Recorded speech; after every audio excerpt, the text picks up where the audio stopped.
Yo, what's up? I'm Reaux Fareal. We're going behind the scenes of my new video, Tulsa, live from Tulsa, Oklahoma. Waiting for redemption. I spent a few days in Tulsa shooting this video. Seeking reparations for the lives they stole. And also, the facts about the 1921 Black Wall Street massacre. Every time you pray. So get ready to see how I kick it when I'm on tour. Let's go behind the scenes of Tulsa. Let's get it. Let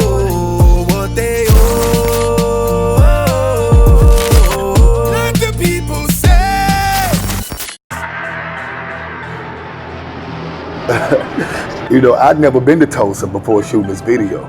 The only thing I ever even heard about Tulsa was Black Wall Street. All the negative stuff, you know.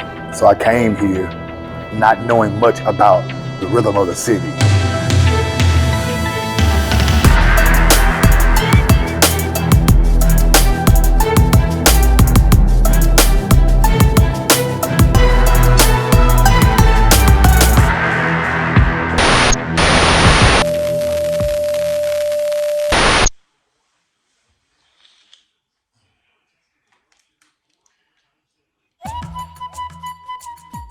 I'm glad this song could be the soundtrack to their pain, and because the vibe that I get here is that the people here feel like America has taken their emotions and their despair and kind of like, you know, swept it under the rug.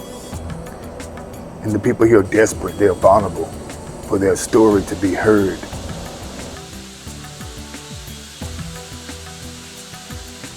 For justice to come to the families and the community. Graffiti to me is like one of the most overlooked and underestimated, underappreciated art forms. Because a lot of people don't see it as art, but for me, the people who do this stuff, they are Picassos, man. Picassos of this generation, man. It takes a very creative mind to do stuff like that. I'm not like a lot of people. I don't do lunch breaks and stopping here and stopping there. I believe if we're gonna start, let's get through it. Let's get the work done. Let's hustle, you know? That's what we're here for. Let's roll, let's roll, let's roll. I'm one of them ones on the set that I'll just start hollering, let's roll, let's get it. Feel the energy, feel the energy.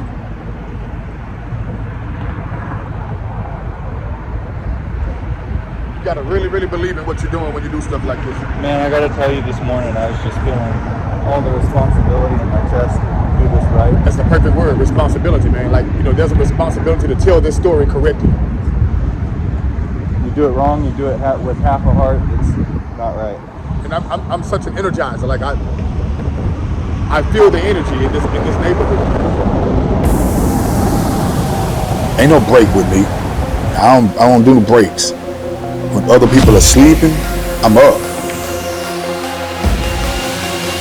I'll be in the gym working out at 5 a.m.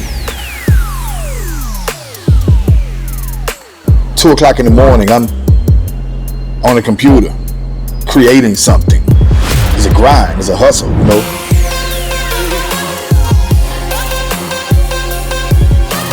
This is the life. Get it. Get it.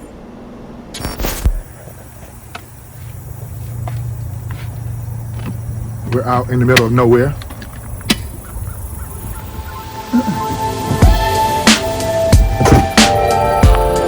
It's one thing about Oklahoma is that there's a lot of land space, you know, open fields and, you know, a lot of agriculture. And we wanted to show the heart, give the people a picture of how beautiful this land is. So Ian and the crew found this dirt road somewhere like 30 miles outside of Tulsa, felt like, you know, and we actually were heading to an open field, and I passed by this and I said, hey, go back, go back. What's up, y'all? We are out here in the middle of nowhere.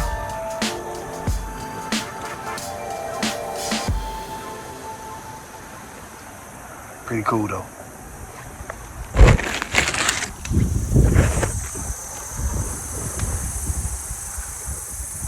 It worked out perfectly because it was so serene, so personal, intimate with nature and all the things that God had created.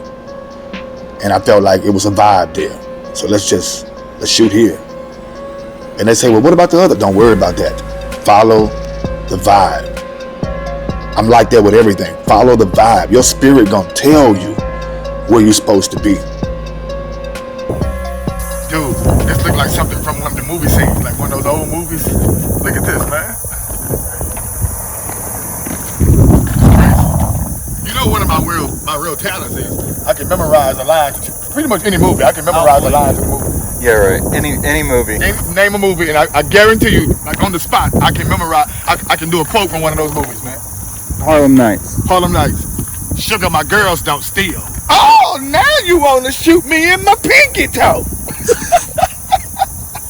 Keep it going, man. I'm telling you, I'm quick with it too, man. 5 heartbeats. 5 heartbeats. I got nothing but love for you, baby. I got nothing but love for you, baby. Man, these are too easy. Coming to America. Coming to America. She's your queen to be. Queen. Hey! F you! Yes! F you too! De-roll your penis is clean, your highness. What else you got? Color Purple. Color Purple. Oh, come on, that's too easy, man. All my life I had to fight. I had to fight my uncles. I never thought I had to fight him. You want a dead son-in-law, Miss Seeley? Well, keep on advising him the way that you do. How about who this woman? When the last time they combed their hair? All right. I stand It ain't right. It ain't right to comb. It ain't right to cut a girl's hair. You got it. Nothing but death can keep me. My key, man, I'm a movie geek, man, for real, dude. I am a movie geek, man. When I travel, that's something you gotta know though. That's one thing I'm always have in my bag. I don't travel without a Saints jersey or a Saints t-shirt or something like that. I don't know, it's like when I put my jersey on, it make me feel like I'm at home, you know? So we were filming outside this little bar called Lefties, which is in the Greenwood district, and I saw the game was on. I said, hey, bro, give me about a 10-minute break. They say, you want a break? I said, man, the game on.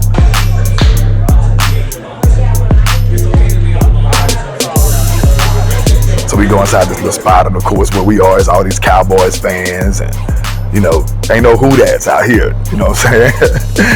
But when I tell you, I set that damn place on fire. Because the Saints won that game, and I made them realize we in here. Joe tells me, he said, you got to meet this lady named Miss Billy. She out in what they call the country. Like, way out. Miss Billy got a store that's made into her house. We go inside her store, and she got all this black art and black jewelry and accessories and books and all of this culture, like hidden away. Oh, that comes from Africa. That's nice. Beautiful. That's mahogany. That's solid mahogany wood right here. That's solid. That ain't no joke. It was handmade. She also has a garden where she's growing her own food, and she sells that food to the community and gives the money back to different charities here in Tulsa. And I just thought that was beautiful. So, she invited us out to go and come and check out her garden. The fresh okra. I don't eat okra. Man, if you bite this. I don't eat okra, squash, tomatoes. Why? I don't know. You should try that. I can't. I don't want to mess up your tomatoes. I'm telling you. You can spit it. I don't even eat them on hamburgers. Okay, come on now, see. You want to look at the greens? Yeah, so we got greens over here. Okay, this is the mustard greens we're doing in the And what she's doing to give back to her people. I felt like her spirit was beautiful. She was like a TD, like an auntie, from back home, and I felt right at home around this bit. On day 3, we got done kind of early. It's about 11 o'clock. Yeah, 11 is early, but they say, hey, Reaux, you tired? You want to go back to the hotel? And I was like, nah, bro, I want to go to the city, man. They said, man, there's a spot called Retro. It may not be many people because, the pandemic got stuff kind of low, kind of closed down, but I swing through there. So we go through Retro, and these ladies were there. very nice ladies. And they say, "Oh, you from New Orleans?" I say, "Louisiana all day, baby." You know, and they say, "Let me hear some of your stuff." So we play some of the music. And my name is Sunshine, but you know what? I'm that Sunshine. Okay, not like Harlem Nights Sunshine, but Sunshine. Because the one on Harlem Night said that she looks so good, you'll tell your woman you ain't even coming home. I mean, you might know. they started talking about Tulsa. And I find that people here are very passionate about this city, and I love that. I done stayed my black ass right here in Tulsa, because I ain't even from here. Because you know where I'm from, in Louisiana, we're passionate about our culture, about our way of life, about our history. I'm from Tulsa. I've lived here my whole life. And, you know, I think people don't know about Tulsa, just like the hidden, like, pieces of Tulsa, like how that we're just, you know, really connected as people, especially, like, the black community. And to be here to see people, even with all they've been through, that they love their city. I'm visiting your city, man, and I heard that you're one of the best singers in Tulsa, man. I can't do nothing but love them back for that. But there's something that I must confess.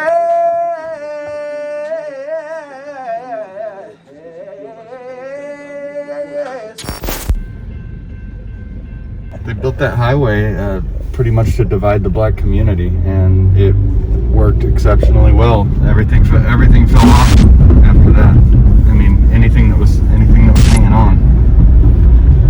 Like how many blocks? Because I've seen pictures where Greenwood Avenue just went long, just like went on and on. It went on for about 35 blocks that way, and now everything's gone. It's just this small stretch of road, just long enough for them to write Black Lives Matter on it. Seeing what's left of such a historic landmark just gutted me. Really just gutted my heart out. Because this thing was like miles and miles long. Ian is working the drone, getting the Black Wall Street mural. Dope.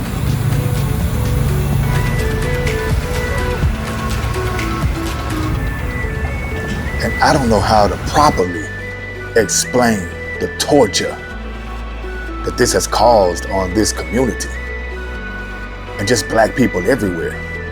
That this song,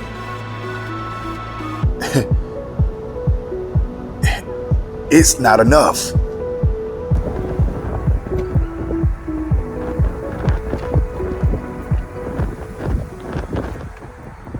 I got a chance to meet some of the business owners, the remnant of those that laid the foundation on Greenwood Avenue. Got a chance to, chop it up with a brother who they call him the mayor of Greenwood. His name is Duke Durant. He's one of the managers at the Black Wall Street Gallery, which is a museum dead smack in the center of the Black Wall Street area. Black Wall Street, essentially, to be rebuilt in the same space is a little bit further off. I say that to say Black Wall Street now, today, is a lot different. It has been rebuilt right after the 1921 massacre, but rebuilding it to where it was is now. Since we know we're in this age, Black Wall Street is right here. When you go back to New Orleans, Black Wall Street is right here. For me, especially always, Black Wall Street is in New York City. In fact, we're opening another gallery on the 10th of October.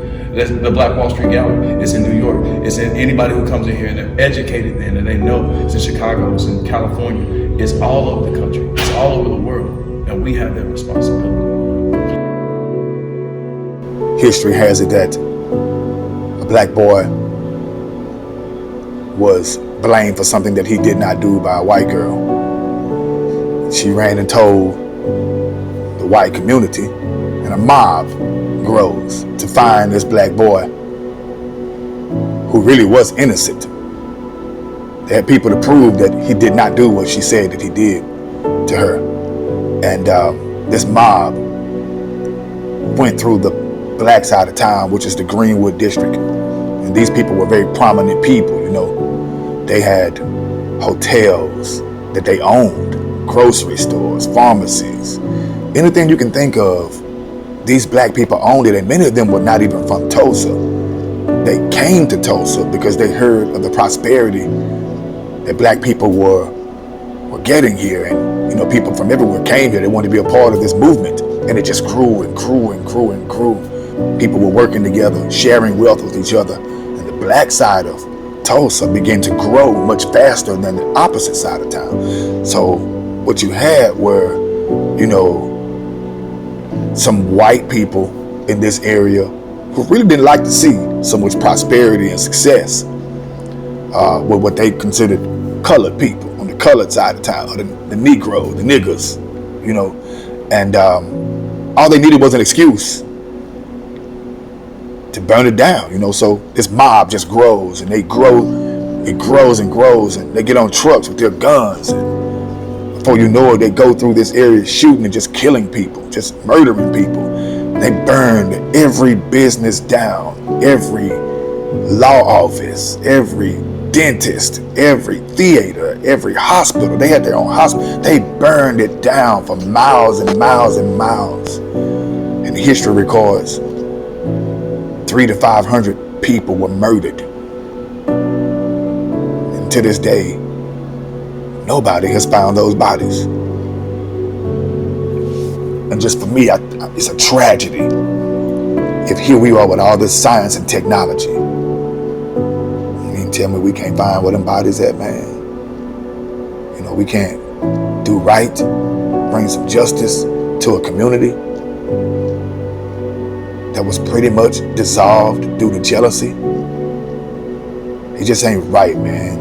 It just ain't right. And there's so many people here who, these were their grandparents. These were their great-grandparents. They got pictures. People here still live this. Their pain is still here. It's still hurt. There's still so much despair and so much anger behind it. And that has pretty much tainted the true growth of this city for years. You know, sometimes if you don't go back and pull the root of hate out of the ground, it produces fruit too. And that hatred just grows and grows and grows and grows. And you'll be generations later still dealing with bitterness and anger and hurt because people just won't do right.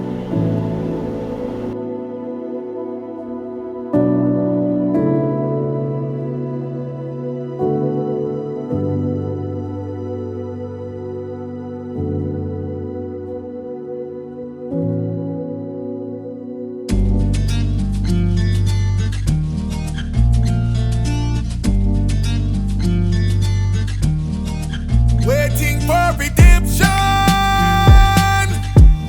for the lies they told, seeking reparations for the lives they stole. Remember Greenwood every time you pray, and we must hold them accountable. What they owe. Let the people say.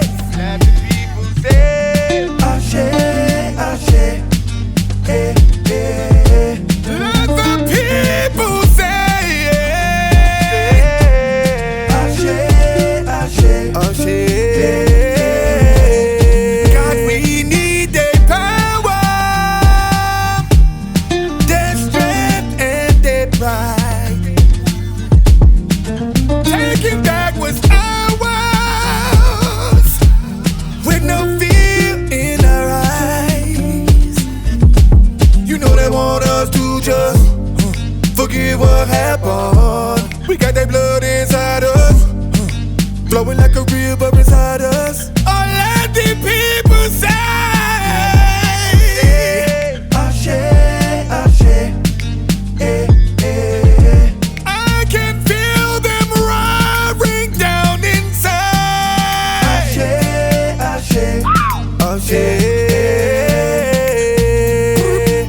Feel them gunshots like the heartbeat down in my soul. When I think about how they did the people, come on, rage builds up in my soul. We only ram that of the tried and the true. Rising up for them ones that was murdered by yours. Still America makes no sound about the hundreds of black people unfound. It's been 800 years, blood, sweat, and tears. Nightmares and mind scars and blood spills.